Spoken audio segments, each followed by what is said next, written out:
Good morning, everyone. How are you? Na video a m chọrọ ime maka ndị Igbo niile. Si ihe a na-eme n'ala Igbo.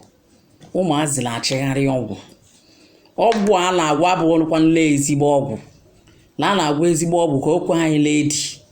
Wee bịa sị ka njụọ ndị Igbo niile ọ gịnị na-eme?